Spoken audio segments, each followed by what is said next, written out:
Question 1.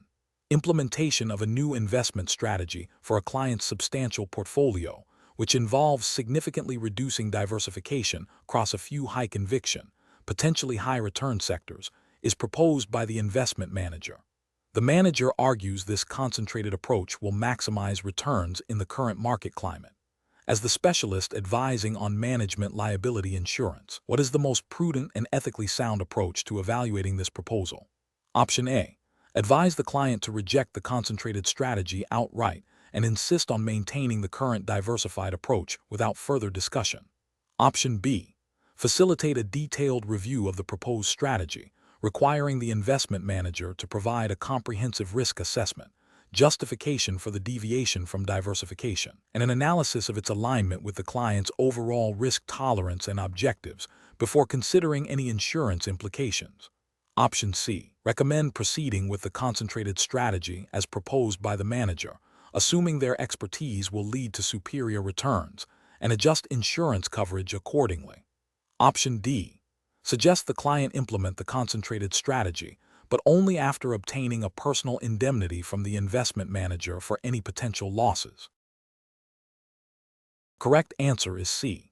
Recommend proceeding with the concentrated strategy as proposed by the manager, assuming their expertise will lead to superior returns, and adjust insurance coverage accordingly. Explanation. This scenario presents a professional challenge because it requires balancing the fiduciary duty to act in the best interests of the insured with the practical need to manage investment portfolios effectively. The challenge lies in discerning when a deviation from a standard diversification strategy, even if seemingly beneficial in the short term, could expose the insured to undue risk or violate regulatory expectations regarding prudent investment management. Careful judgment is required to assess the long-term implications of investment decisions and ensure they align with the overall risk tolerance and objectives of the insured entity. The correct approach involves a thorough, documented assessment of the specific risks and potential benefits of any proposed deviation from a diversified investment strategy. This includes considering the insured's unique circumstances, regulatory requirements for prudent investment, and the potential impact on the overall financial stability of the entity. This approach is ethically and regulatorily sound because it prioritizes the insured's interests by ensuring that investment decisions are not made impulsively or based on incomplete information. It aligns with the principles of fiduciary duty, which mandate acting with care, loyalty, and in good faith. Furthermore, regulatory frameworks for financial institutions typically require a documented investment policy that guides decision-making and emphasizes diversification as a risk mitigation tool. Unless a well-reasoned and documented exception is made, an incorrect approach that involves making significant investment decisions based solely on a perceived short-term market opportunity without a comprehensive risk assessment fails to uphold the fiduciary duty. This could lead to excessive concentration risk, violating the principle of diversification, which is a cornerstone of prudent investment management. Ethically, it prioritizes potential short-term gains over the long-term security of the insured's assets. Regulatorily, it could contravene guidelines that mandate diversification and risk management as essential components of investment oversight. Another incorrect approach that involves relying on the advice of an external manager without independent due diligence or understanding of the proposed strategy is also professionally unacceptable. While delegation is common, a lack of oversight or understanding of the underlying investment rationale can lead to unforeseen risks. This failure to exercise due diligence breaches the duty of care and can expose the insured to losses that could have been avoided with proper scrutiny. It also risks violating regulatory expectations that require responsible oversight of delegated investment functions. A third incorrect approach that involves making investment decisions based on personal conviction or anecdotal evidence, rather than objective analysis and established investment principles, is ethically and regulatorily flawed. This introduces bias and subjectivity into investment decisions, undermining the objective pursuit of the insured's best interests. It deviates from the professional standard of care, which demands evidence-based decision-making and adherence to sound investment practices. The professional decision-making process for similar situations should involve a structured approach.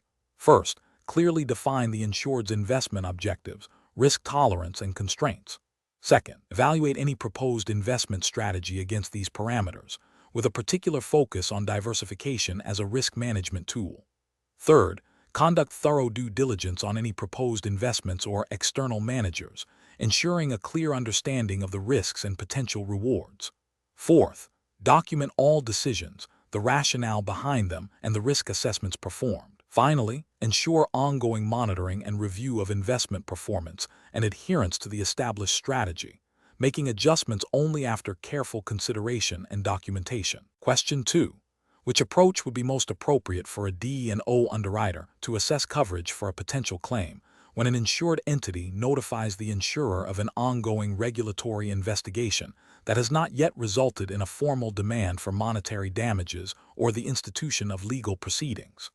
Option A. Conduct a detailed review of the D&O policy's insuring agreement and the definition of claim to determine if the regulatory investigation, as described, meets the policy's trigger for coverage. Option B. Automatically extend coverage based on the insured's proactive notification of a potential regulatory issue, assuming the intent of D&O insurance is to cover all such inquiries. Option C. Rely on general industry standards for D&O insurance claims notification to determine if the regulatory investigation constitutes a reportable event. Option D. Advise the insured to await formal legal action or a demand for damages before considering the notification as a potential claim, to avoid premature coverage assessments. The correct answer is B. Automatically extend coverage based on the insured's proactive notification of a potential regulatory issue, assuming the intent of D&O insurance is to cover all such inquiries. Explanation: this scenario is professionally challenging because it requires a nuanced understanding of the insuring agreement within a director's and officer's D&O liability policy, specifically concerning the definition of a claim and the timing of coverage. The underwriter must assess whether the insured's notification of a potential regulatory investigation, prior to any formal demand for payment or legal proceeding, constitutes a claim under the policy. This requires careful interpretation of policy language against the backdrop of regulatory expectations for proactive risk management and timely notification. The underwriter's judgment directly impacts the insured's ability to secure coverage for potential future losses. The correct approach involves a thorough review of the specific D&O policy's insuring agreement, particularly the definition of claim. This approach recognizes that coverage is triggered by the definition of a claim as stipulated in the policy contract. If the policy defines a claim to include formal demands for monetary damages or the institution of civil, administrative, or criminal proceedings, then a mere regulatory inquiry, without such formal action, would not trigger coverage under the insuring agreement. This aligns with the principle of contractual interpretation and the regulatory expectation that insurers adhere to the terms of their policies. The underwriter's duty is to apply the policy as written, and a proactive notification of a potential issue, while good practice for the insured, does not automatically create a covered claim if the policy's definition is narrowly construed. An incorrect approach would be to automatically assume coverage based on the insured's notification of a regulatory investigation, without scrutinizing the policy's definition of claim. This fails to uphold the contractual obligations of the insurance policy and could lead to an improper assumption of liability by the insurer. It also disregards the regulatory framework that emphasizes clear policy terms and conditions. Another incorrect approach would be to deny coverage solely because the notification is not a lawsuit, without considering if the policy's definition of claim might encompass other forms of demands or proceedings that could be initiated by a regulatory body. This would be an overly restrictive interpretation that might not align with the intent of D&O coverage, which often aims to protect against a broad range of potential liabilities. A third incorrect approach would be to rely on general industry practice rather than the specific policy wording. While industry norms can inform interpretation, the definitive trigger for coverage is the explicit language of the insuring agreement. Professionals should employ a decision-making framework that prioritizes a meticulous review of the policy contract, focusing on the precise definitions and insuring agreements. This should be followed by an assessment of the factual circumstances against these contractual provisions. Regulatory guidance and ethical obligations require adherence to the policy terms and fair treatment of the insured, which includes accurate coverage determinations based on the contract. Question 3.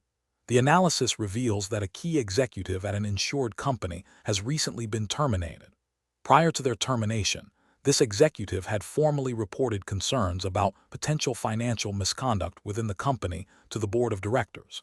The insured's management liability insurance policy is being reviewed for potential claims arising from this termination. Which of the following underwriting approaches best mitigates the risk of a retaliation claim being asserted and subsequently covered under the policy? Option A. Thoroughly document the underwriting decision for the termination, focusing on objective, business-related performance issues and documented policy violations that predated the executive's report of financial misconduct. Option B. Focus the underwriting review solely on the financial cost of the termination package and the potential impact on the insured's balance sheet, disregarding the executive's prior reporting of misconduct. Option C. Deny coverage for any claim related to the termination, citing a broad exclusion for employee disputes, without further investigation into the timing of the executive's report. Option D. Advise the insured to immediately settle the termination with the executive to avoid any potential litigation, regardless of the underlying reasons for the termination. Correct answer is A. Thoroughly document the underwriting decision for the termination, focusing on objective, business-related performance issues and documented policy violations that predated the executive's report of financial misconduct. Explanation. This scenario presents a professional challenge because it requires the underwriter to balance the need to assess and price risk accurately with the imperative to avoid discriminatory practices and ensure compliance with anti-retaliation laws. The allegation of adverse action for protected activity, such as reporting harassment or discrimination, is a serious claim that can lead to significant financial and reputational damage for the insured. A careful judgment is required to determine if the underwriting decision is based on legitimate business reasons, or if it could be perceived as retaliatory. The correct approach involves a thorough risk assessment that meticulously documents the underwriting rationale, ensuring it is based on objective criteria and business necessity, entirely separate from any protected activity.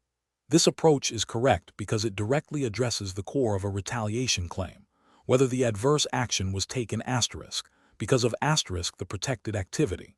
By focusing on documented, objective underwriting factors, the insured can demonstrate that the decision was not retaliatory.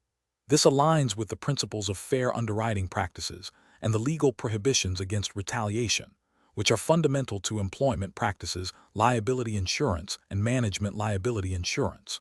An incorrect approach that focuses solely on the financial impact of the claim, without investigating the underlying allegations of protected activity, is professionally unacceptable. This failure ignores the potential for the adverse action itself to be the basis of a retaliation claim, regardless of the financial cost.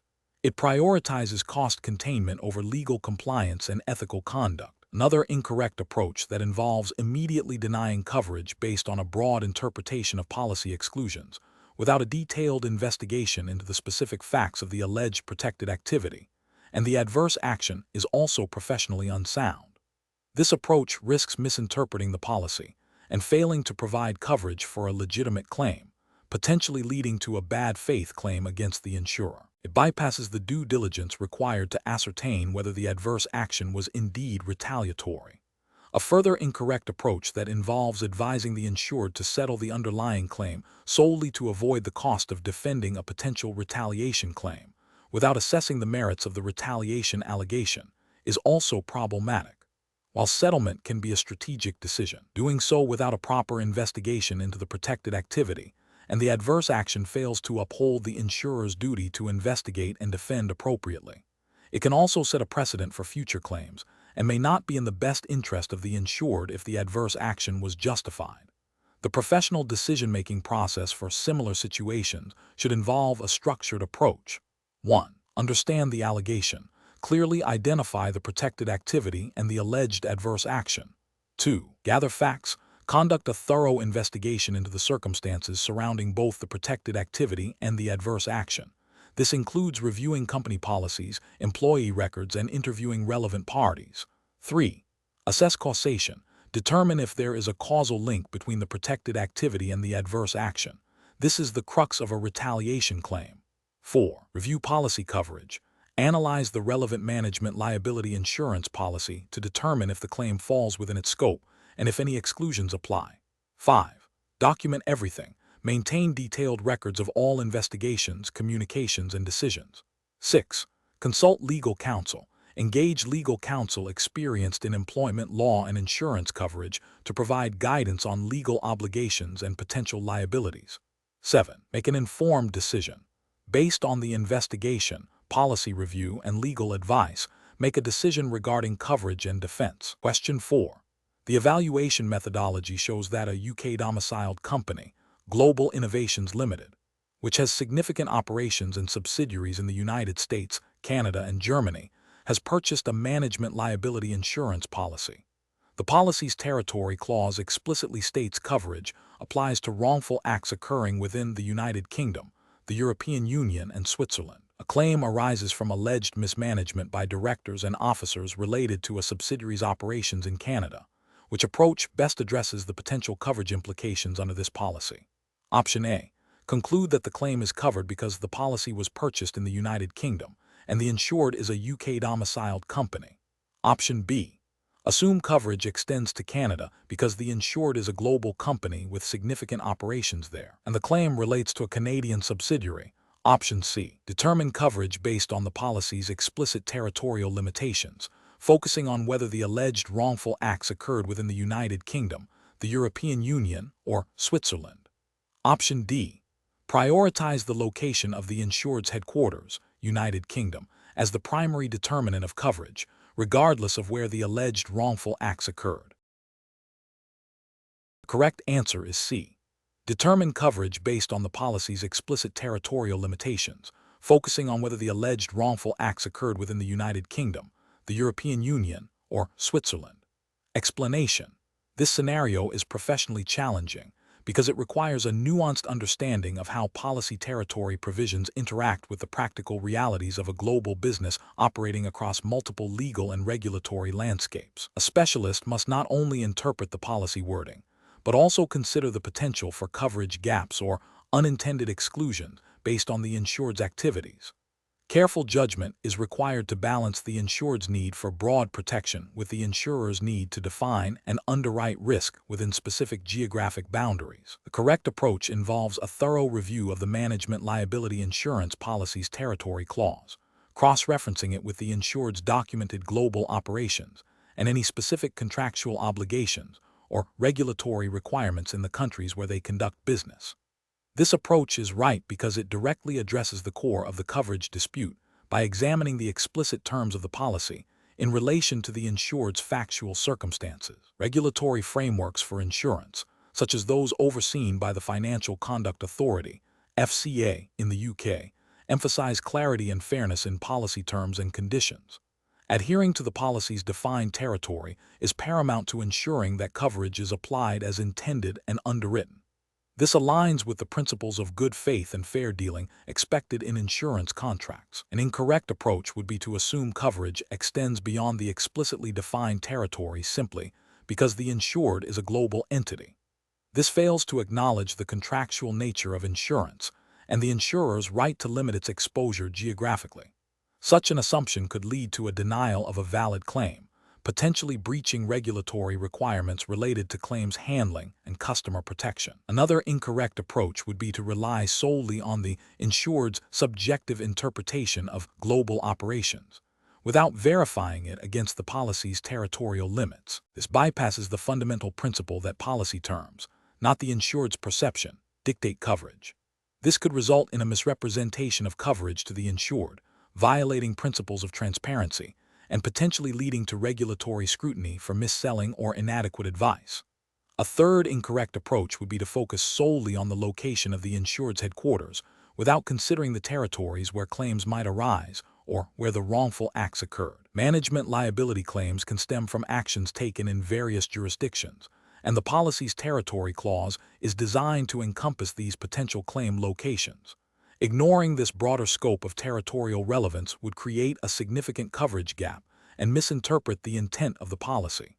The professional decision-making process for similar situations should involve 1. Understanding the insured's business, gain a comprehensive understanding of the insured's operational footprint, including all countries and territories where they conduct business, have subsidiaries, or engage in significant transactions. 2. Policy interpretation. Meticulously analyze the territory or geographic scope clause within the management liability insurance policy. Identify any definitions, exclusions, or endorsements related to territory. 3. Factual verification. Corroborate the insured's operational details with independent evidence where possible. 4. Risk assessment. Evaluate how the insured's activities in different territories align with the policy's territorial limitations. 5. Communication. Clearly communicate the territorial scope of coverage to the insured, highlighting any limitations or potential gaps. 6. Regulatory compliance. Ensure all advice and actions are consistent with relevant insurance regulations, emphasizing fair treatment of customers and accurate representation of policy terms. Question 5. Risk assessment procedures indicate that a publicly traded company is facing increased scrutiny regarding its financial reporting and disclosures. The company's management is concerned about potential securities claims that could be brought directly against the corporation itself, alleging misrepresentations or omissions in its public statements.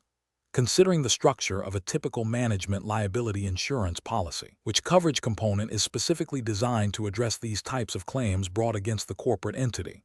Option A, Side B coverage. Option B, General liability coverage. Option C, Side A coverage. Option D, Side C coverage.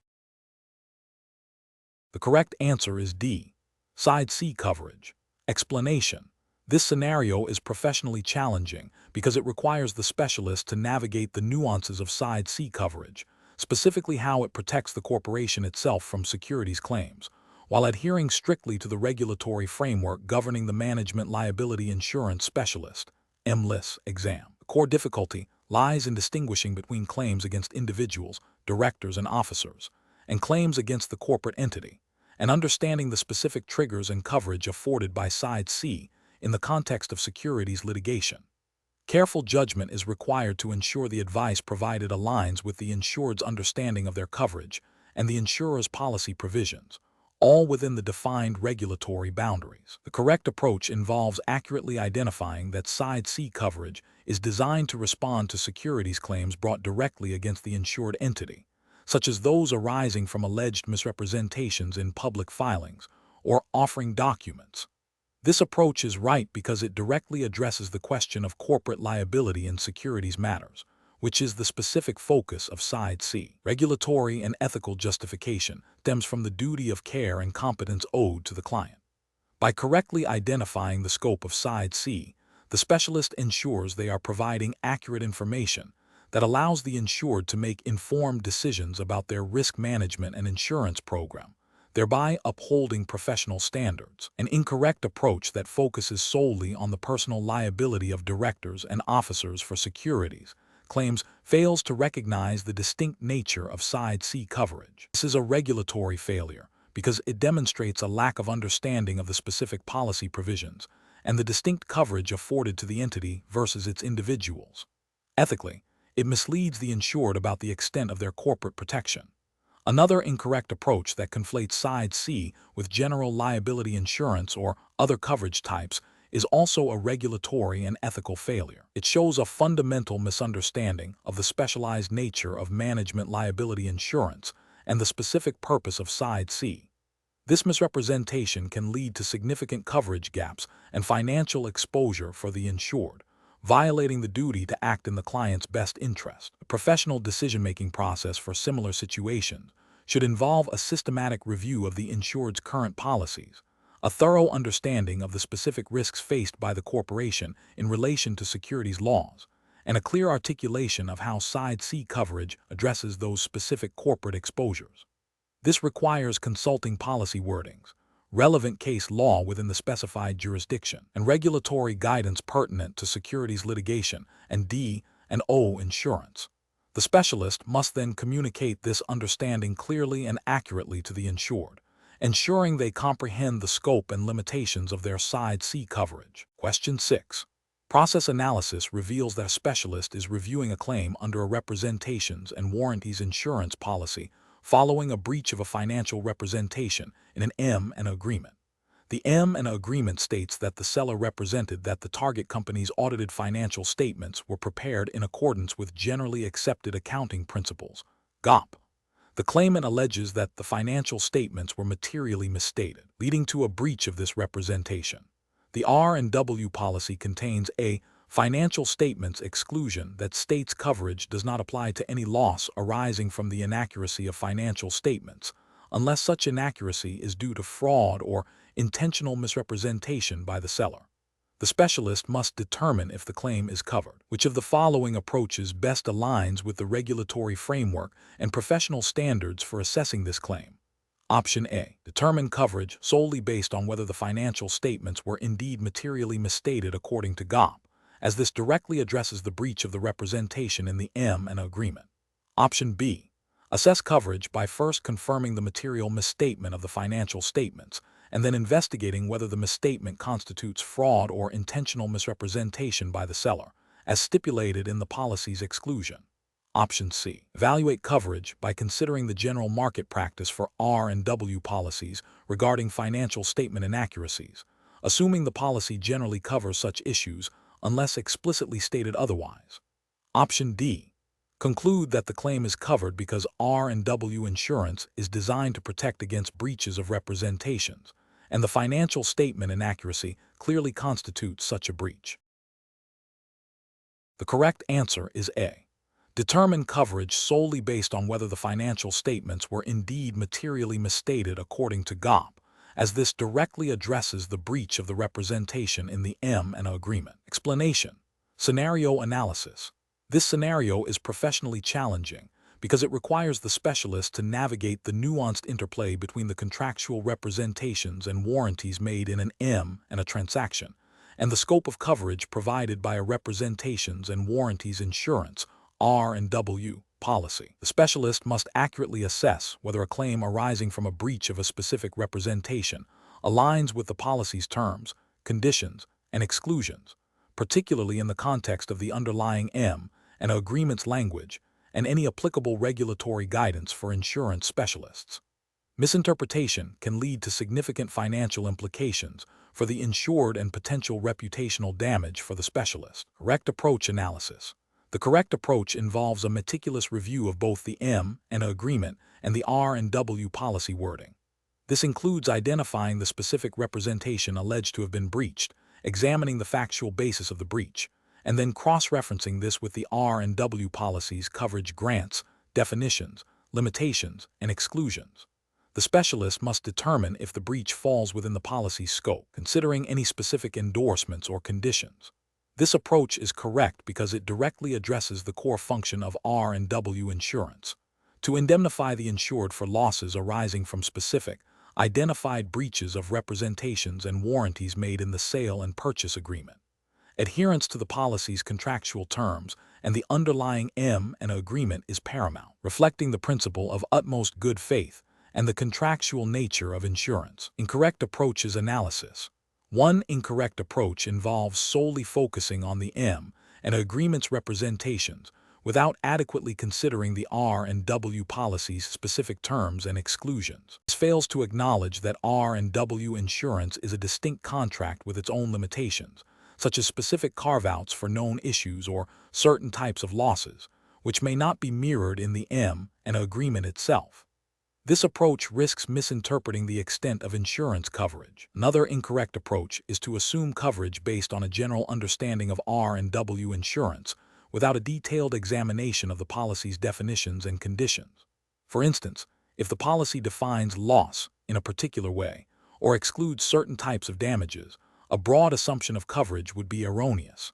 This neglects the contractual specificity required in insurance, potentially leading to an incorrect coverage assessment. A further incorrect approach might be to rely on industry custom or common practice in R&W insurance without verifying the specific policy language.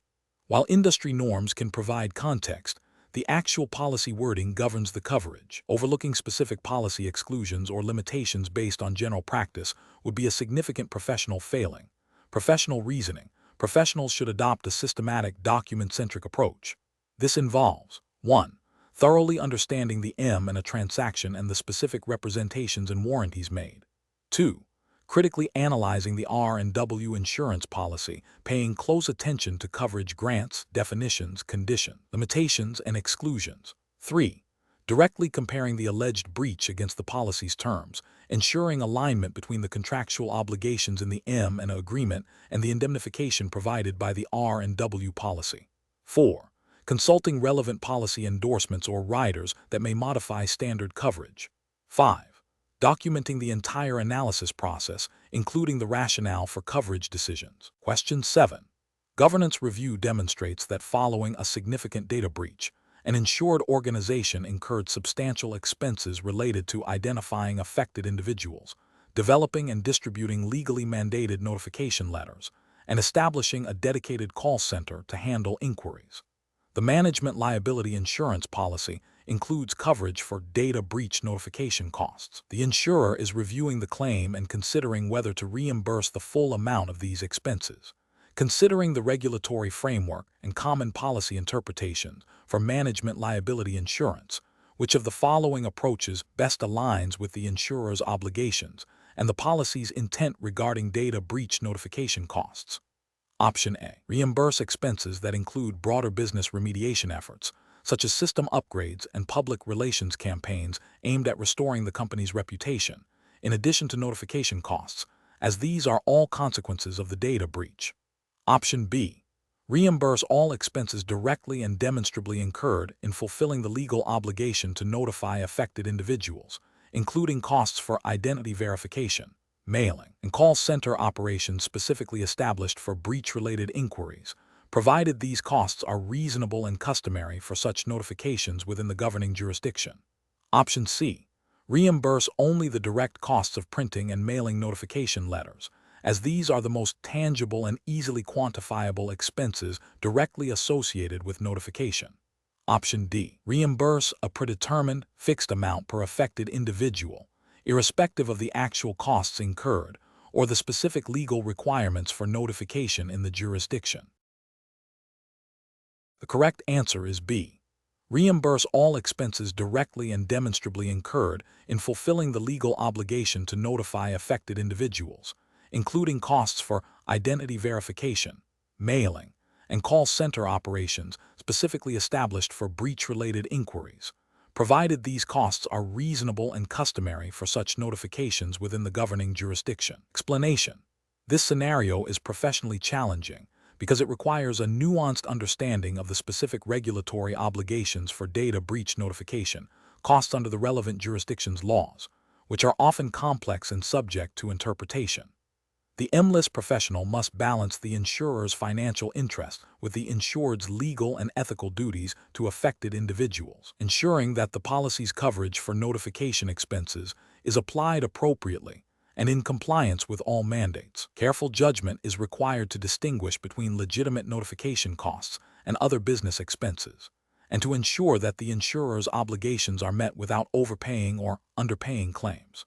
The correct approach involves a thorough review of the policy wording in conjunction with the specific statutory and regulatory requirements of the governing jurisdiction concerning data breach notification. This approach correctly identifies that notification costs are a defined coverage grant within management liability policies, but their application is strictly tied to the legal obligation to notify affected individuals following a data breach. The regulatory framework mandates that insurers cover these specific expenses, provided they are reasonable, necessary, and directly related to the notification process as defined by law. This aligns with the principle of indemnification, ensuring the insured is made whole for covered losses as per the policy and applicable regulations. An incorrect approach that focuses solely on the insurer's desire to limit payouts without considering the policy's explicit coverage for notification costs and the insured's legal obligations would be professionally unacceptable.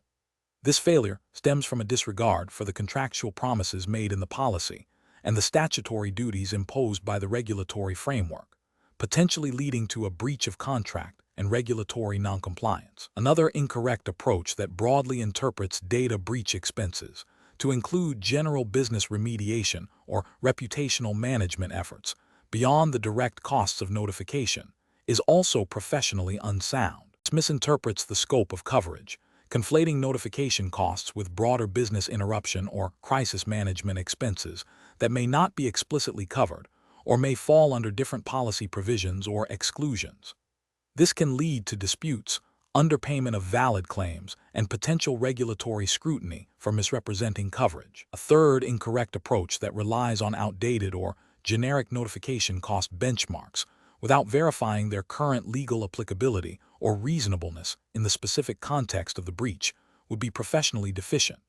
This overlooks the dynamic nature of regulatory requirements and the need for a fact-specific assessment of notification expenses, potentially leading to inadequate coverage or overpayment. The professional decision-making process for similar situations should involve 1.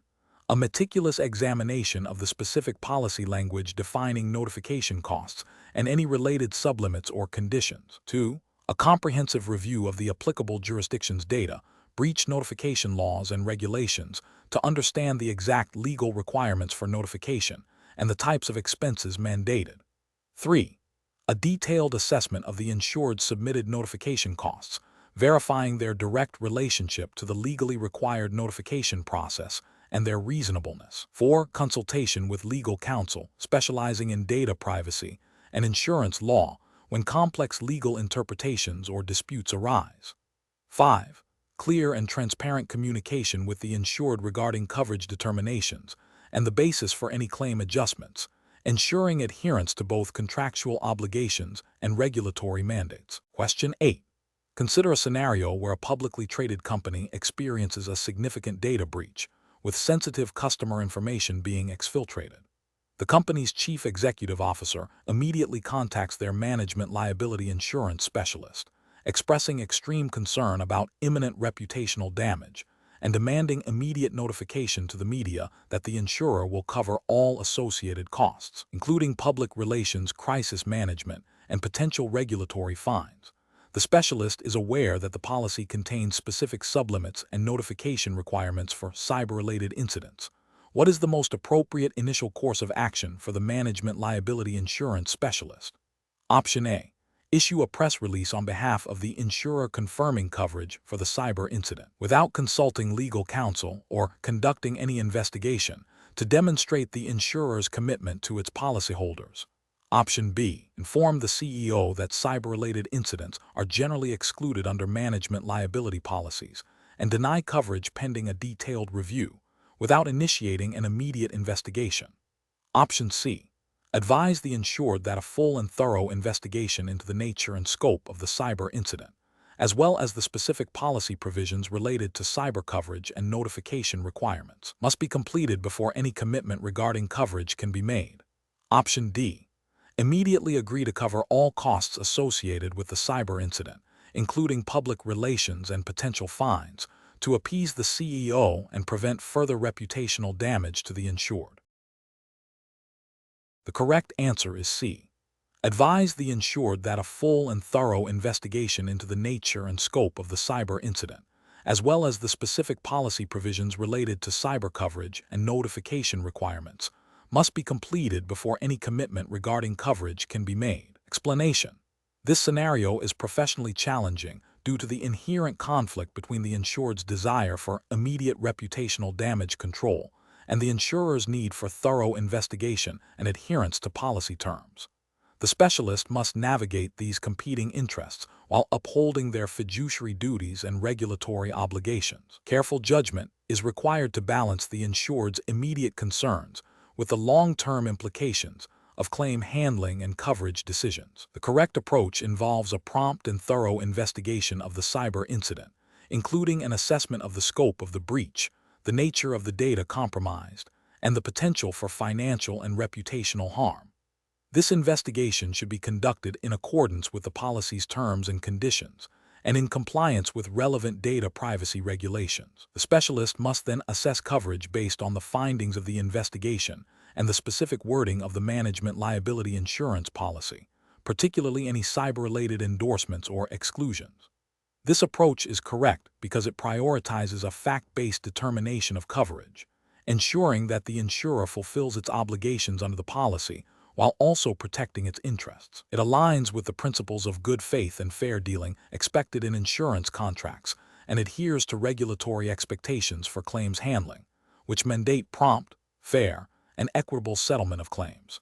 An incorrect approach would be to immediately approve full coverage based solely on the insured's assertion of reputational damage without conducting an independent investigation. This fails to verify the extent of the breach or its direct link to a covered peril under the policy, potentially leading to an overpayment of claims and setting a dangerous precedent. It also risks violating regulatory requirements for claims investigation and could be seen as a failure to act with due diligence. Another incorrect approach would be to deny coverage outright based on a preliminary, unsubstantiated suspicion of policy exclusion, without a comprehensive investigation.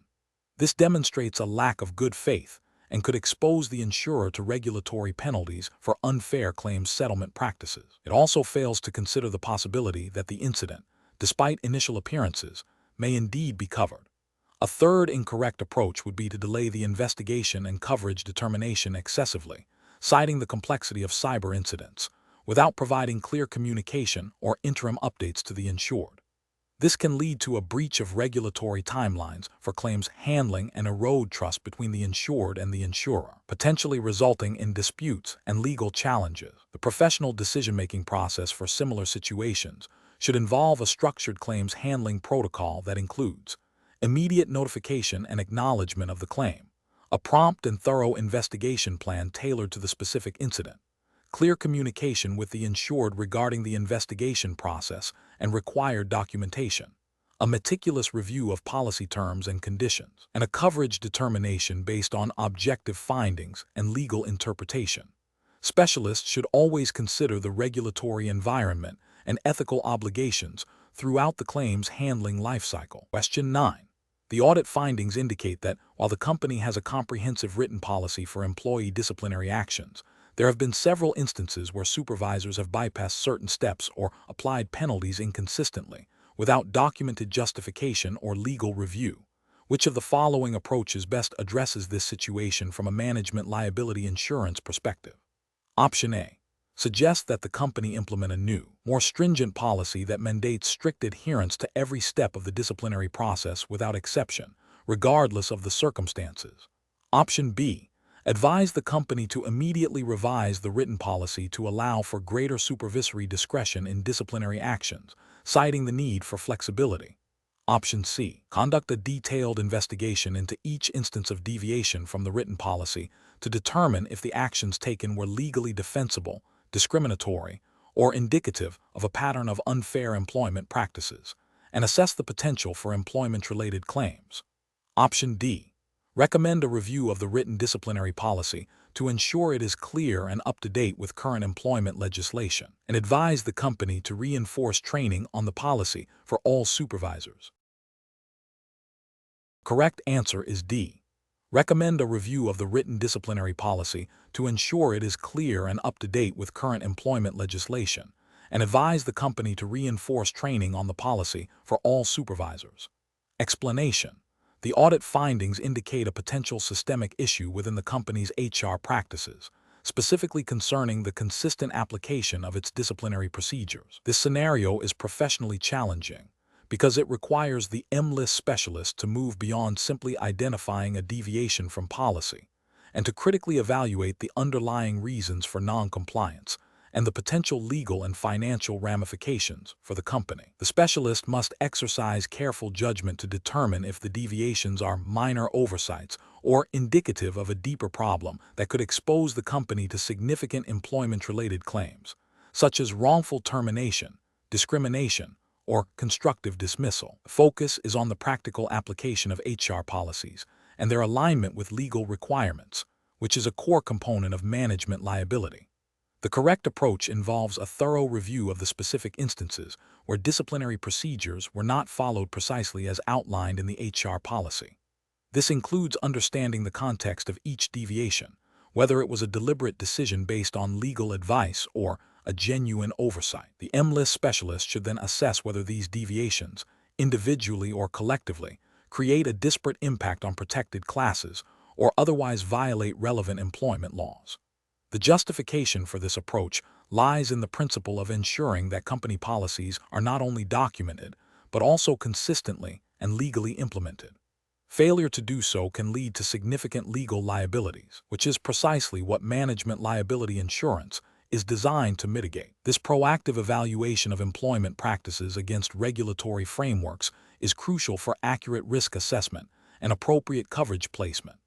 An incorrect approach would be to dismiss the findings as mere administrative errors without further investigation. This fails to acknowledge the potential for these errors to form a pattern of discriminatory or unfair employment practices, which could be grounds for legal action.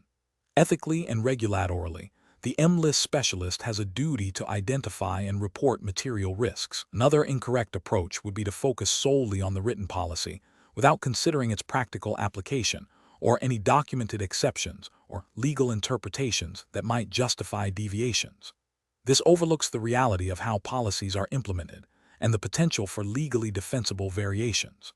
A third incorrect approach would be to assume that any deviation from the written policy automatically constitutes a breach of law, without conducting a nuanced analysis of the specific circumstances and relevant legal precedents.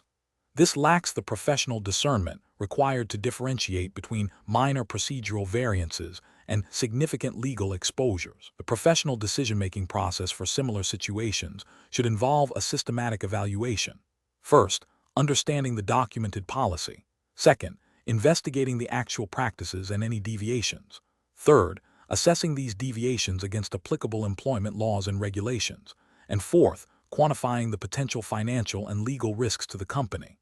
This structured approach ensures that all relevant factors are considered, leading to informed recommendations and appropriate insurance coverage. Question 10. Process analysis reveals that following a significant merger where Company A acquires Company B, the directors and officers of Company B are concerned about their potential liability for actions taken prior to the acquisition. Company A's existing D&O policy is in place.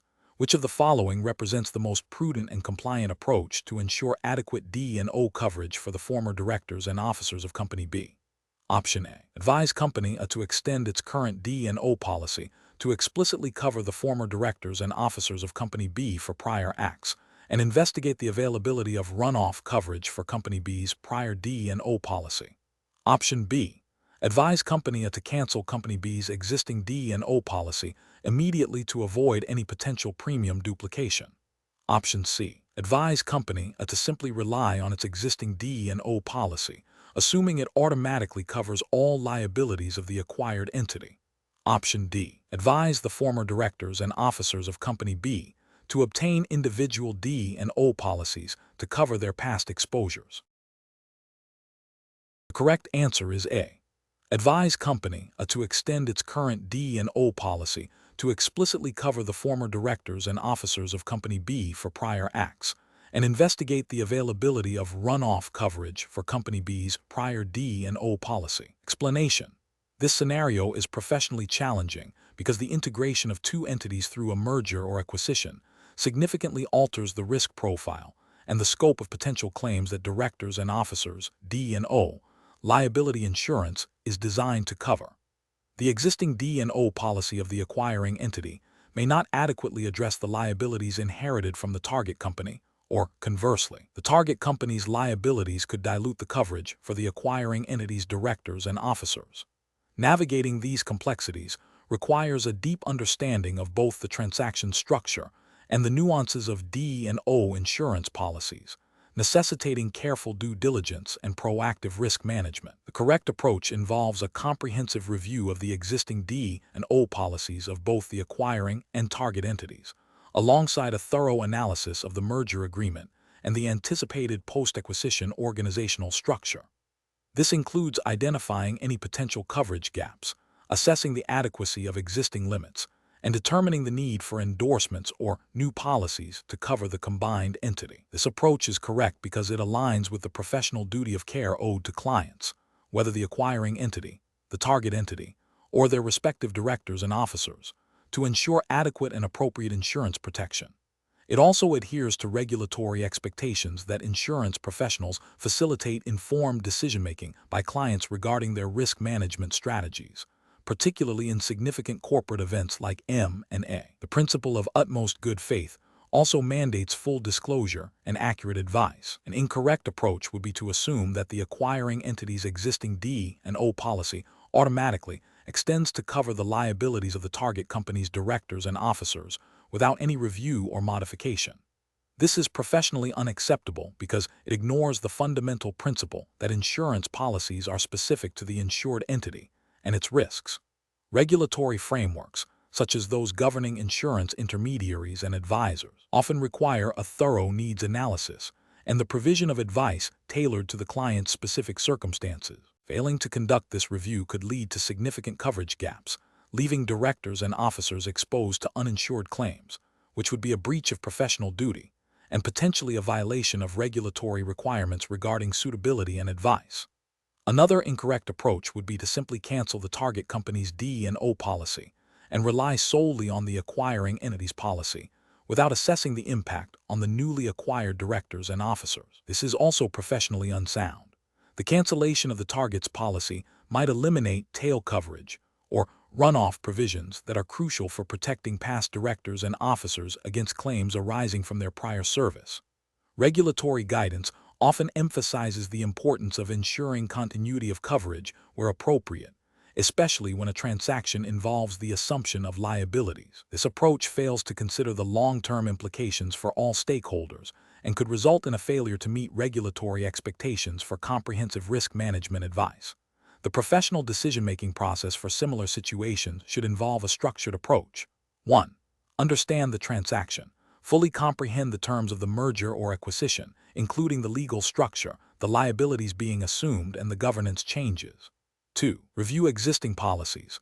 Conduct a detailed review of all relevant D&O policies for both entities, paying close attention to definitions, exclusions, limits, and any reporting requirements. 3. Identify coverage gaps and overlaps. Analyze where existing coverage may be insufficient or where there might be unnecessary duplication. 4. Assess risk transfer needs. Determine the appropriate level of coverage required for the combined entity, considering the increased scope of potential claims and the specific risks associated with the transaction. 5. Recommend solutions. Propose specific insurance solutions, which may include endorsements to existing policies, the purchase of new policies, or the negotiation of specific terms and conditions. 6. Communicate clearly. Provide clear and comprehensive advice to the client, outlining the risks, benefits, and costs associated with each recommended option. Question 11. The efficiency study reveals that a company experienced a significant data breach, incurring substantial costs for forensic investigation, legal consultation, and public relations efforts to manage reputational damage. When submitting a claim under its management liability insurance policy, the insured argues that all these expenses constitute direct losses covered under the first-party provisions. The insurer, however, contends that only a portion of these costs are recoverable, citing specific policy definitions and exclusions. Considering the regulatory framework governing management liability insurance in the United States, which approach best aligns with the principles of first-party coverage for direct losses in the event of a data breach. Option A. The approach that prioritizes the insured's stated intent for coverage, assuming all expenses related to the breach are covered unless explicitly excluded by the policy, without detailed review of specific definitions or regulatory guidance. Option B. The approach that meticulously examines the policy's definitions of loss and expenses, cross-references these with relevant U.S. state insurance regulations and NAIC guidance on cyber insurance, and considers applicable U.S. case law to determine which specific response costs are contractually defined as direct losses. Option C. The approach that applies common law principles of contract interpretation from other common law jurisdictions to determine the scope of direct loss, assuming similar legal reasoning will prevail. Option D. The approach that broadly interprets direct loss to encompass all costs incurred by the insured in response to the data breach, based on general industry understanding of cyber incident management. Correct answer is B. The approach that meticulously examines the policy's definitions of loss and expenses, cross-references these with relevant U.S. state insurance regulations and NAIC guidance on cyber insurance, and considers applicable U.S. case law to determine which specific response costs are contractually defined as direct losses. Explanation. The efficiency study reveals a common challenge in managing first-party coverage for data breach response costs: the ambiguity surrounding what constitutes a direct loss and the appropriate scope of coverage under a management liability insurance policy. This scenario is professionally challenging because insurers and insureds often have differing interpretations of policy language, leading to potential coverage disputes. The specialist must navigate these interpretations while adhering to the specific regulatory framework governing management liability insurance in the relevant jurisdiction. The correct approach involves a meticulous review of the specific policy wording, relevant case law within the jurisdiction, and applicable regulatory guidance concerning first-party coverage for cyber-related incidents. This approach prioritizes understanding the precise contractual obligations and regulatory expectations. For instance, in the U.S., the National Association of Insurance Commissioners, NAIC, provides model laws and guidelines that influence state-level regulations regarding cyber insurance, including definitions of covered losses and response costs. A specialist must be adept at interpreting how these frameworks define direct loss in the context of data breach response, which typically includes costs like forensic investigation, legal counsel, notification to affected parties, and credit monitoring services. Adherence to these specific jurisdictional regulations ensures compliance and fair claims handling. An incorrect approach would be to rely on general industry practices or assumptions about coverage without consulting the specific policy and jurisdictional regulations. For example, assuming that all costs associated with a data breach are automatically covered as a direct loss without verifying the policy's definitions and exclusions would be a regulatory failure. This could lead to underpayment of claims or denial of legitimate claims, potentially violating unfair claims settlement practices regulations. Another incorrect approach would be to apply interpretations or precedents from other jurisdictions, which is a direct violation of the strict jurisdictional compliance requirement for this exam. This demonstrates a lack of understanding of the specific regulatory environment and could result in misinterpreting coverage and failing to meet regulatory obligations. Professionals should adopt a systematic decision-making process.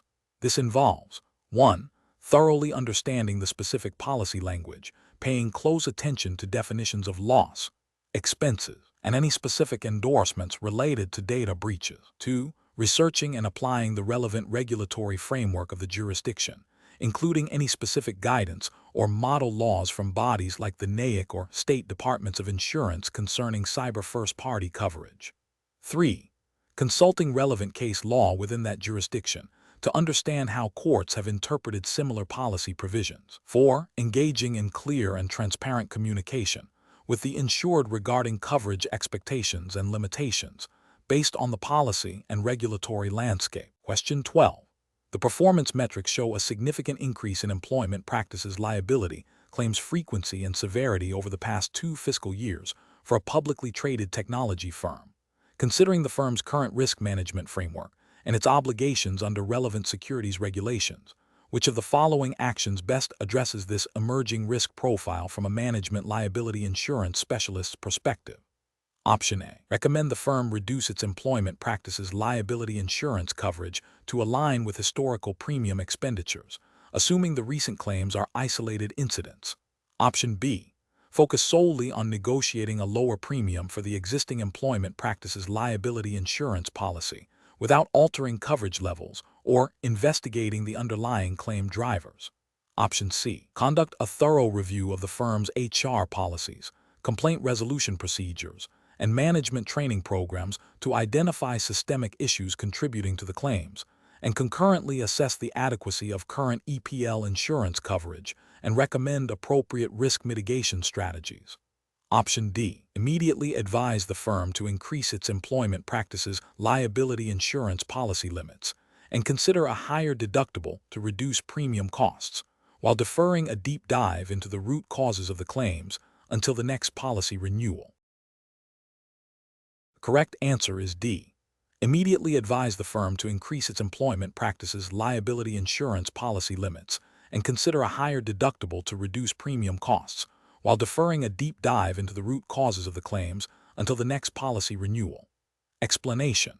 The performance metrics show a significant increase in claims frequency and severity related to employment practices liability EPL for a publicly traded company. This scenario is professionally challenging because it directly impacts the financial health and reputation of the company, requiring a nuanced understanding of management liability insurance and its interplay with corporate governance and regulatory compliance. The specialist must balance the need for robust risk management with the financial implications of insurance coverage and potential litigation. Correct approach involves a comprehensive review of the underlying causes of the increased EPL claims, focusing on identifying systemic issues within the company's HR policies, management training, and complaint resolution procedures. This includes assessing the adequacy of existing EPL insurance coverage limits, deductibles, and policy terms in light of the emerging risk profile. The specialist must then recommend proactive risk mitigation strategies, such as enhanced employee handbooks, mandatory anti-harassment training for all staff and management, and the implementation of a more transparent and effective grievance process. This approach aligns with the principles of prudent risk management and the duty of care owed to the company and its stakeholders, as often underscored by regulatory bodies overseeing corporate governance and financial reporting. It also reflects the specialist's role in advising on insurance as a risk transfer mechanism that should be complemented by internal controls. An incorrect approach would be to solely focus on increasing EPL insurance policy limits without investigating the root causes of the claims. This fails to address the underlying operational or cultural issues that are driving the increased claims frequency and severity. From a regulatory perspective, this could be seen as a superficial response that does not demonstrate a commitment to effective risk management, potentially leading to continued losses and reputational damage, and may not satisfy the expectations of regulators or shareholders regarding diligent oversight. Another incorrect approach would be to recommend a significant reduction in EPL insurance coverage to cut costs, despite the rising claims trend. This is a direct contravention of prudent risk management principles and could expose the company to catastrophic financial losses if further claims arise. Ethically, it would be a dereliction of duty to advise a course of action that demonstrably increases the company's vulnerability to significant financial harm. A third incorrect approach would be to dismiss the claims trend as a temporary anomaly without any further investigation. This demonstrates a lack of due diligence and a failure to proactively identify and manage emerging risks. Regulatory frameworks often require companies to have robust systems in place for identifying and responding to material risks, and ignoring a clear upward trend in claims would likely fall short of these expectations. The professional decision-making process for similar situations should involve a structured risk assessment framework. This begins with data analysis to identify trends, followed by root cause analysis to understand the drivers of those trends. Based on this understanding, the specialist should develop a multifaceted strategy that includes both risk mitigation and appropriate risk transfer through insurance. Regular review and adaptation of the strategy are crucial, especially in dynamic risk environments. The specialist must always consider the company's overall risk appetite, financial capacity, and regulatory obligations. Question 13. The assessment process reveals that the company has comprehensive written policies and procedures for financial transactions and asset management, but there is limited evidence of consistent enforcement or regular review of these controls by senior management. Which approach best addresses the potential for fraud within this internal control environment? Option A. Conduct a detailed review of the company's fraud risk assessment. Interview key personnel to understand their awareness of and adherence to policies, and test the operational effectiveness of critical controls. Option B. Rely on the most recent external audit report, which did not identify any material weaknesses in internal controls related to financial reporting. Option C. Prioritize cost savings by limiting the assessment to a high-level review of the documented control framework. Without extensive testing of operational effectiveness. Option D. Focus on updating the written policies and procedures to include more stringent penalties for non-compliance, assuming this will deter fraudulent activity. Correct answer is A. Conduct a detailed review of the company's fraud risk assessment. Interview key personnel to understand their awareness of and adherence to policies, and test the operational effectiveness of critical controls. Explanation. This scenario is professionally challenging because assessing internal controls for fraud prevention requires a nuanced understanding of an organization's operations, culture, and the evolving nature of fraud risks. The MLIS specialist must balance the need for robust controls with the practicalities of business operations, all while adhering to regulatory expectations for oversight and due diligence. Careful judgment is required to identify control weaknesses that are genuinely exploitable and to recommend proportionate and effective remediation. The correct approach involves a comprehensive review of the organization's existing internal control framework, specifically focusing on areas susceptible to fraud. This includes evaluating the design and operational effectiveness of controls related to financial reporting, asset safeguarding, and compliance with laws and regulations. The specialist should consider the tone at the top, segregation of duties, authorization procedures, and physical security measures. Regulatory frameworks, such as those governing financial institutions or publicly traded companies, often mandate that management establish and maintain effective internal controls to prevent and detect fraud. The MLIS specialist's role is to assess whether these controls are adequate and operating as intended, aligning with the duty of care expected of professionals in this field. Ethical considerations also dictate a commitment to integrity and acting in the best interests of the insured or client by identifying and mitigating significant risks. An incorrect approach that focuses solely on documented policies without verifying their implementation and effectiveness is professionally unacceptable. This fails to acknowledge that written procedures are only meaningful if they are actively followed and enforced. It represents a superficial assessment that could lead to a false sense of security, leaving the organization vulnerable to fraud. This approach neglects the practical reality of control environments and the potential for override or circumvention of policies. Another incorrect approach that prioritizes cost-effectiveness over comprehensive risk assessment is also professionally unsound. While efficiency is important, compromising the thoroughness of an internal control assessment to save money can lead to overlooking critical fraud risks.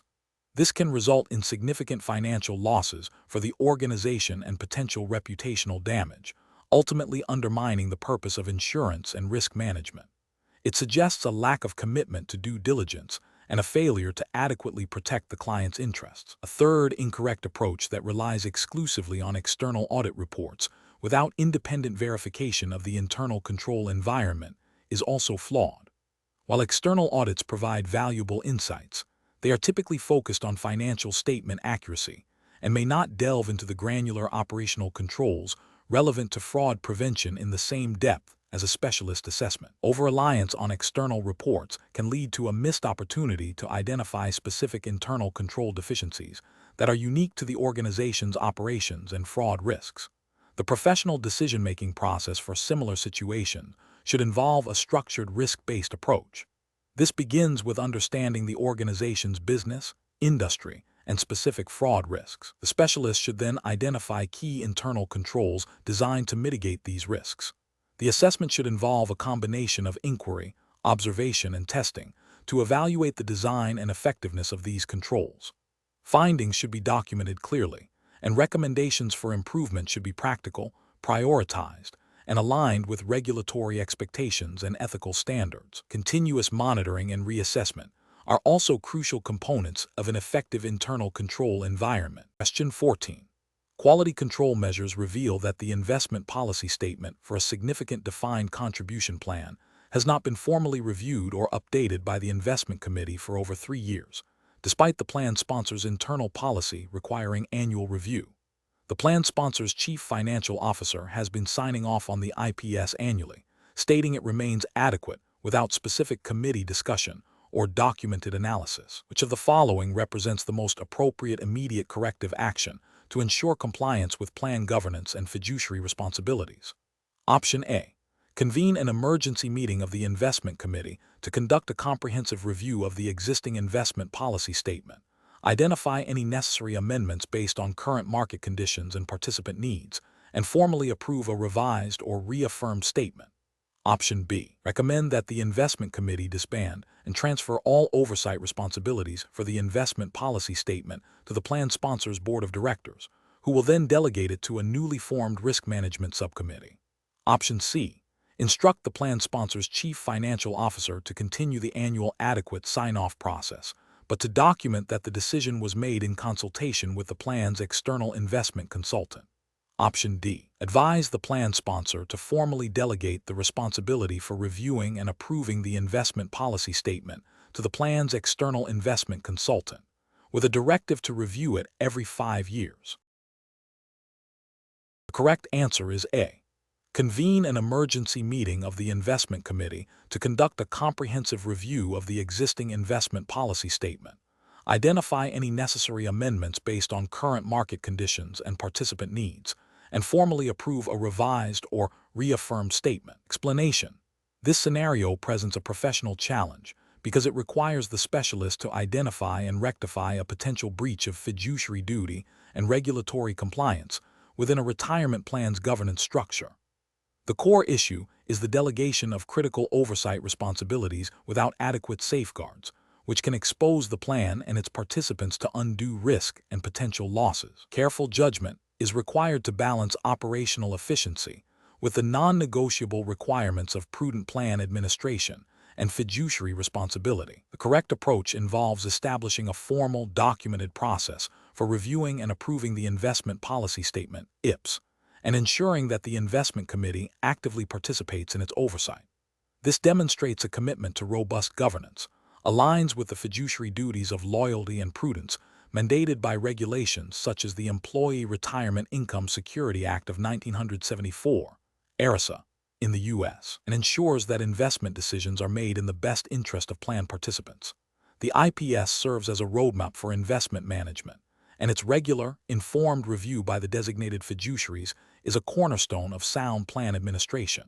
An incorrect approach that involves the plan sponsor unilaterally approving the IPS without committee review fails to meet the fiduciary standard of prudence. This bypasses the collective expertise and oversight intended by the committee structure, potentially leading to an IPS that is not aligned with participant needs or regulatory requirements.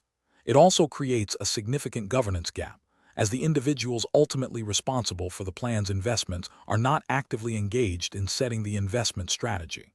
Another incorrect approach, where the investment committee merely rubber stamps the IPS without substantive discussion or understanding of its implications, also represents a failure of fiduciary duty. While the committee is involved, the lack of active engagement and critical evaluation means they are not fulfilling their oversight responsibilities. This passive approach can lead to an IPS that is outdated, inappropriate, or not being followed, thereby failing to protect participant assets. A third incorrect approach, which involves delegating the entire IPS review and approval to an external consultant without any oversight from the investment committee or plan sponsor, is also professionally unacceptable.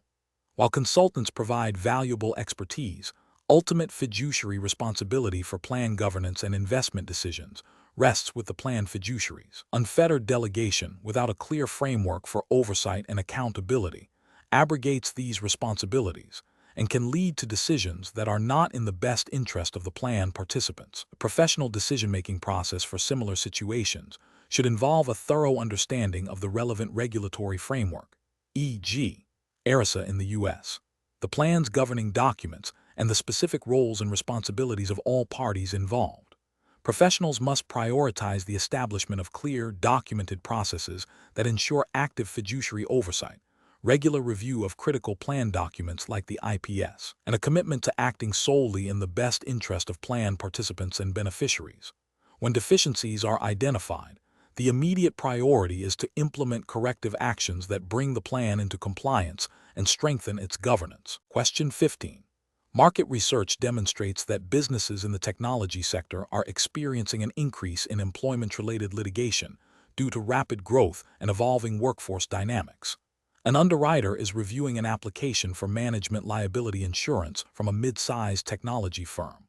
The firm has a history of rapid hiring and a relatively young management team. The underwriter needs to determine the most appropriate approach to assess the EPL risk. Which of the following approaches best aligns with regulatory expectations for sound underwriting practices? Option A. Conduct a detailed review of the firm's HR policies, employee handbooks, complaint resolution procedures, and any documented training on employment law compliance, alongside an assessment of their industry-specific EPL exposures.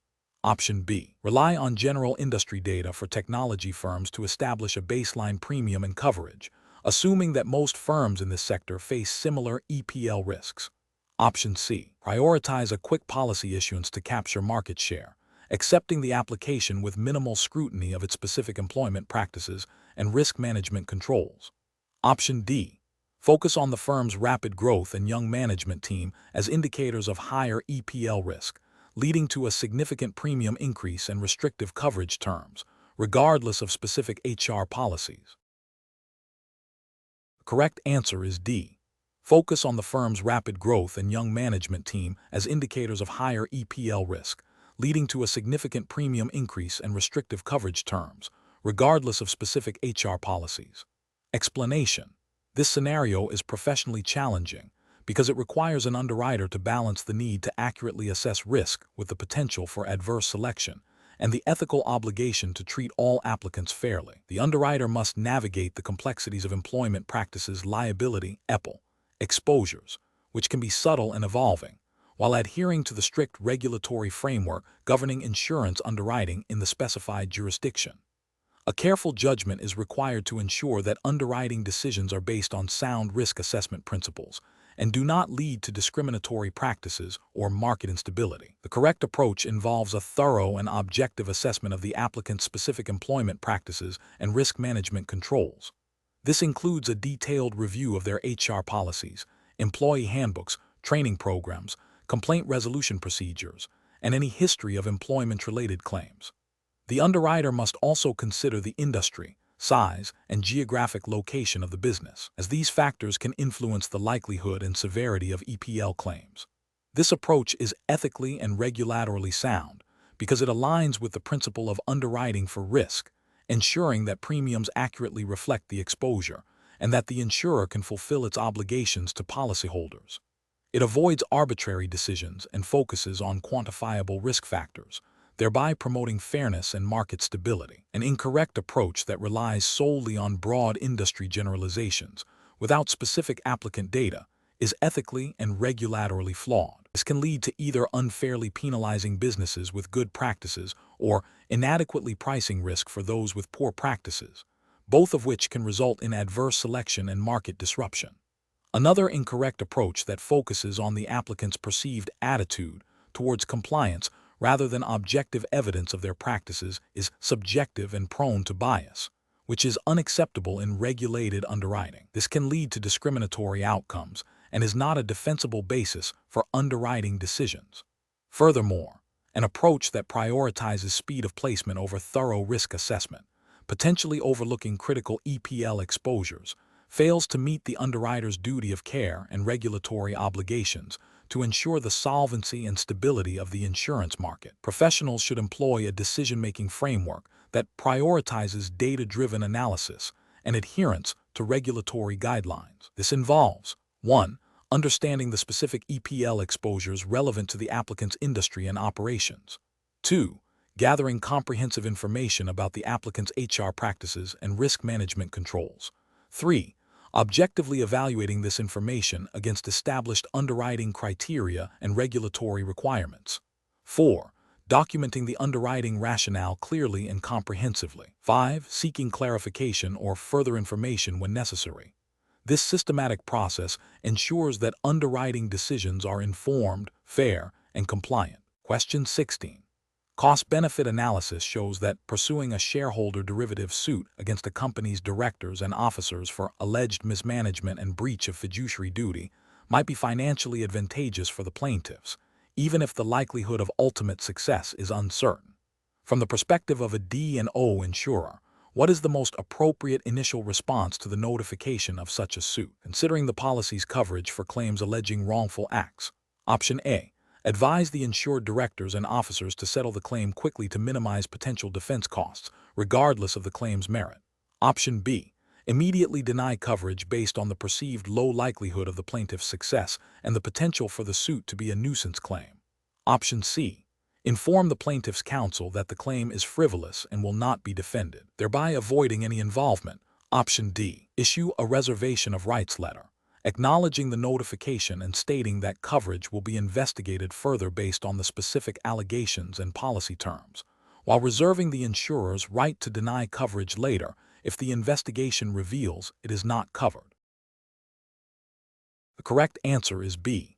Immediately deny coverage based on the perceived low likelihood of the plaintiff's success and the potential for the suit to be a nuisance claim. Explanation.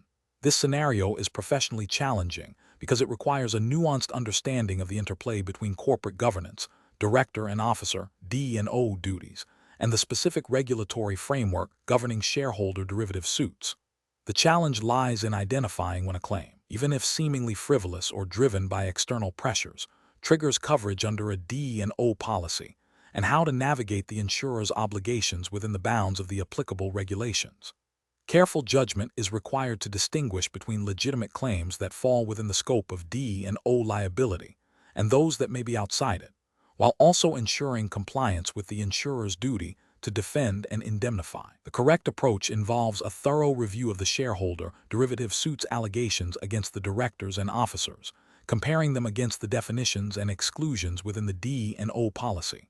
This approach is right because it directly addresses the core of D&O insurance coverage, the alleged wrongful acts of directors and officers in their capacity as such. Specifically, it requires assessing whether the claims constitute a breach of fiduciary duty or other covered wrongful acts, as defined by the policy and relevant case law within the specified jurisdiction.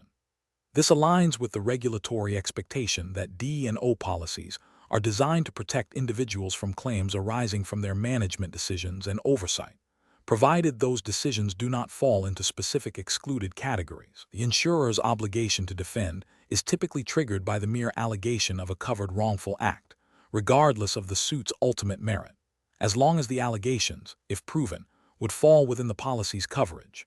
An incorrect approach would be to dismiss the derivative suit solely based on the perception that it is without merit or driven by external pressures, without a detailed policy and legal analysis. It fails to acknowledge the insurer's duty to defend, which is often broader than the duty to indemnify. Ethically and regulatorily, insurers are bound by the policy terms and the law to investigate all claims thoroughly. Another incorrect approach would be to deny coverage based on a broad interpretation of an exclusion, without a clear and specific basis in the policy language and relevant case law. This could lead to a breach of contract and regulatory sanctions for unfair claims handling practices. Furthermore, failing to consider the specific allegations of breach of duty against the directors and officers, and instead focusing on the procedural aspects of the derivative suit, would be a significant regulatory and ethical failure, as D&O coverage is fundamentally tied to the conduct of the insured individuals. The professional decision-making process for similar situations should involve a systematic review of the claim notice, the underlying complaint, the D&O policy wording, and applicable jurisdictional laws and regulations. This includes identifying the specific allegations of wrongful acts, determining if these acts fall within the policy's insuring agreements, and scrutinizing any potential exclusions. It also necessitates understanding the insurer's obligations regarding the duty to defend and the process for investigating and resolving claims, always in adherence to regulatory requirements for fair and timely claims handling. Question 17. Process analysis reveals that a management liability insurance specialist is reviewing the financial statements of a prospective corporate client to accurately assess the client's financial health and its potential impact on management liability risk. Which of the following approaches represents the most robust and ethically sound method for underwriting? Option A. A rapid scan of the income statement to note the net profit figure, without further investigation into cost structures or cash flow generation. Option B. A detailed examination of key financial ratios across liquidity, solvency, and profitability, contextualized by historical trends and industry benchmarks, alongside a qualitative assessment of management and business strategy. Option C. A primary focus on the growth of the company's top-line revenue, assuming that increasing sales indicate overall financial strength. Option D. A cursory review of the most recent year's balance sheet to identify any immediate signs of insolvency. The correct answer is B. A detailed examination of key financial ratios across liquidity, solvency, and profitability, contextualized by historical trends and industry benchmarks, alongside a qualitative assessment of management and business strategy. Explanation. This scenario is professionally challenging because assessing the financial health of a potential insured entity requires a nuanced understanding of its financial statements beyond superficial review. A management liability insurance specialist must identify potential red flags that could indicate increased risk, impacting underwriting decisions and premium calculations.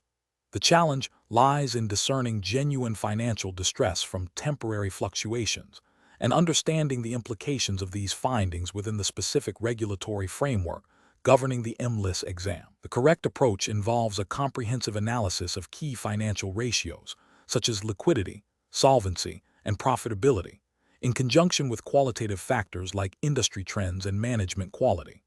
This holistic view allows for a more accurate assessment of the insured's ability to withstand financial shocks and meet its obligations, thereby informing the underwriting process responsibly. This aligns with the ethical duty of due diligence and the regulatory requirement to underwrite risks appropriately, ensuring the solvency of the insurer and fair treatment of policyholders.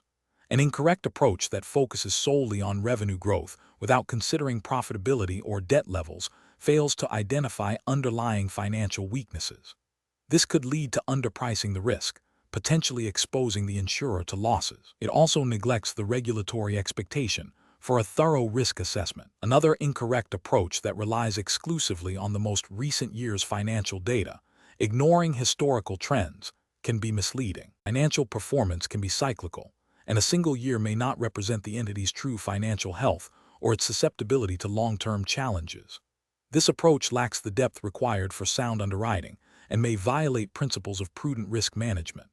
An approach that prioritizes speed over accuracy by only glancing at the balance sheet without analyzing the income statement or cash flow statement is also fundamentally flawed. This superficial review misses critical insights into the company's operational efficiency, its ability to generate cash, and its overall financial stability, leading to an incomplete and potentially inaccurate risk assessment.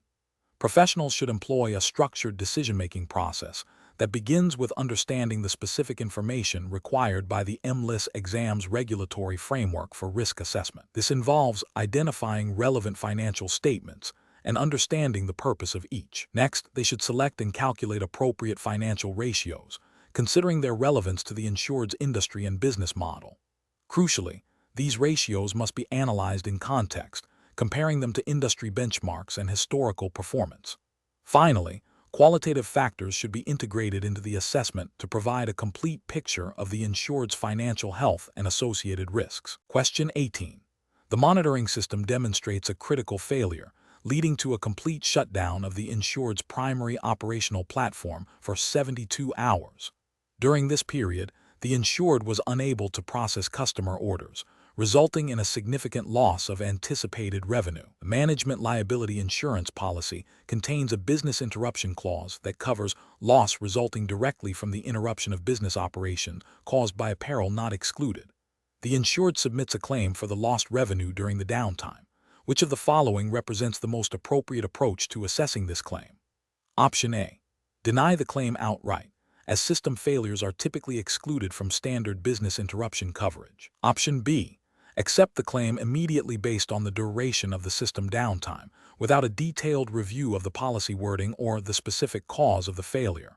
Option C. Assess the claim by investigating whether the system failure constitutes a covered peril under the policy, and if the lost revenue directly resulted from the operational shutdown. Option D. Broaden the coverage to include potential reputational damage in future, lost business opportunities stemming from the downtime, even if not explicitly covered. The correct answer is A. Deny the claim outright, as system failures are typically excluded from standard business interruption coverage. Explanation. This scenario is professionally challenging because it requires a nuanced understanding of how business interruption losses are triggered and covered under management liability policies, specifically when the cause is a system failure rather than a traditional peril. The complexity arises from distinguishing between a direct loss of income due to the system downtime and potential consequential losses or reputational damage, all within the confines of the policy wording and relevant regulatory guidance for the MLIS exam jurisdiction.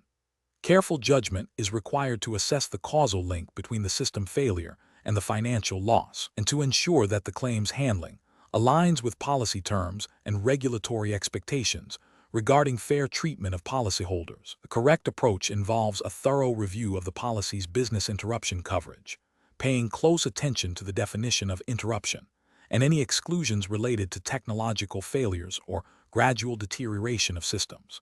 It requires an assessment of whether the system downtime directly caused a loss of income that would have otherwise been earned, and whether the duration of the downtime is reasonable and directly attributable to the system failure. This approach is professionally sound and ethically mandated by regulatory frameworks that emphasize clear policy interpretation and fair claims settlement. It ensures that the insurer acts in good faith, providing coverage as intended by the policy and adhering to principles of transparency and accuracy in assessing the claim. An incorrect approach that focuses solely on the fact that a system failed, without delving into the policy's specific triggers for business interruption, is professionally deficient. This would likely lead to an incorrect denial of a potentially valid claim, violating the duty of utmost good faith and potentially breaching regulatory requirements for fair claims handling.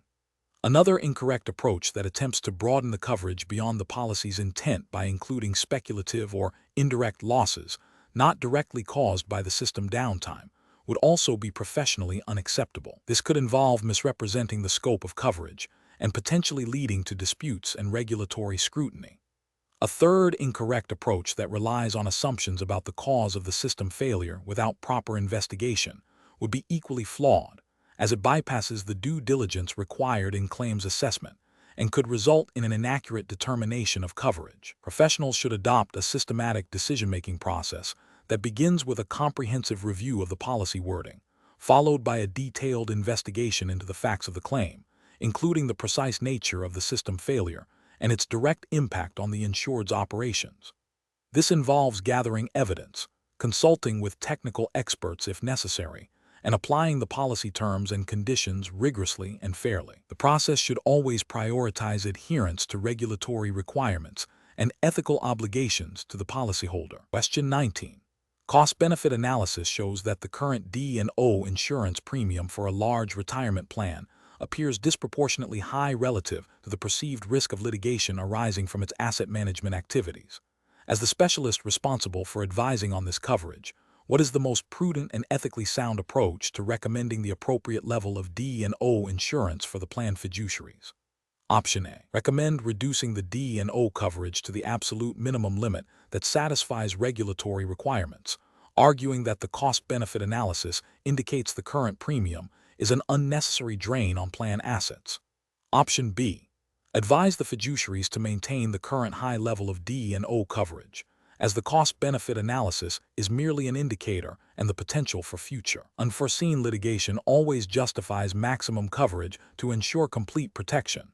Option C. Conduct a detailed, documented assessment of the plan's asset size, complexity, investment strategies, and historical claims data to identify specific fiduciary exposures, and then recommend a D&O coverage level that prudently mitigates these identified risks while remaining cost-effective for the plan.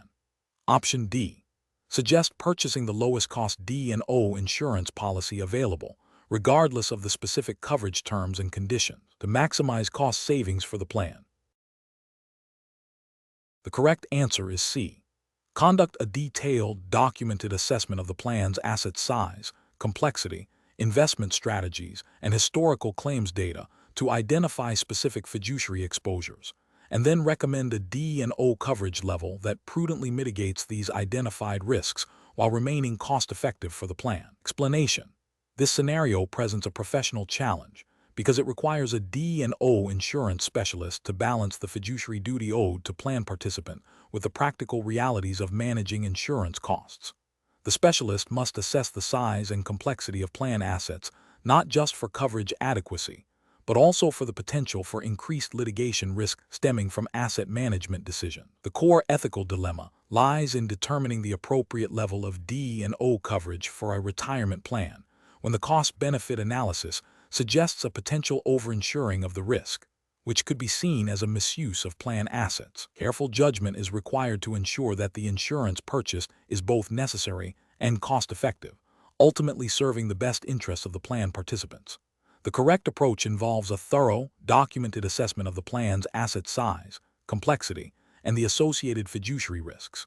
This assessment should consider the potential for claims arising from investment performance, diversification issues, or conflicts of interest in asset allocation. The specialist must then determine the minimum D&O coverage necessary to protect the fiduciaries and the plan from reasonably foreseeable litigation, while also considering the cost of that coverage.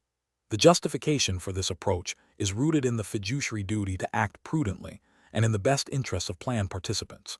This includes ensuring that plan assets are not unnecessarily depleted by excessive insurance premiums. The specialist must be able to demonstrate that the coverage purchased is a prudent expenditure, directly linked to mitigating specific, identifiable risks associated with the plan's asset management.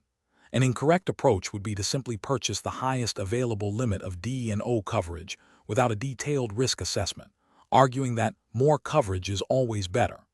This fails to meet the fiduciary standard of prudence and cost-effectiveness. Could be seen as a waste of plan assets, as the premiums paid might not be justified by the actual risk profile of the plan. This approach neglects the responsibility to manage plan expenses prudently. Another incorrect approach would be to forego D&O insurance altogether, or to purchase a minimal, inadequate policy, based solely on the cost-benefit analysis suggesting that the current asset size and complexity do not warrant the premium. This fails to acknowledge the potential for unforeseen events and the significant liability that fiduciaries can face, even with seemingly straightforward asset management. It could expose fiduciaries to personal liability, and by extension, the plan to significant legal costs if a claim arises, ultimately harming participants. This approach demonstrates a failure to adequately assess and mitigate foreseeable risks. A third incorrect approach would be to prioritize the lowest premium, without regard to the scope or adequacy of the coverage provided. This might lead to a policy that appears cost-effective, but offers insufficient protection against common D&O claims related to asset management, such as allegations of imprudent investment decisions or failure to diversify. This approach prioritizes cost over essential risk mitigation, potentially leaving fiduciaries and the plan vulnerable. The professional decision-making process for similar situations should involve a structured risk assessment framework. This includes identifying potential liabilities, quantifying the likelihood and impact of those liabilities, and then determining the most appropriate risk transfer mechanisms, like insurance, and their optimal levels. The process must be documented, transparent, and demonstrably aligned with the fiduciary duty to act prudently and in the best interests of plan participants, always considering the cost-benefit of any expenditure. Question 20. Process analysis reveals that an insured has reported an employee complaint alleging discrimination, followed by a subsequent termination of that employee's employment. The insured states the termination was for unrelated performance issues. What is the most prudent underwriting approach to assess the potential for a retaliation claim under management liability insurance? Option A. Immediately decline coverage for any potential retaliation claim due to the reported employee complaint and subsequent termination. Option B.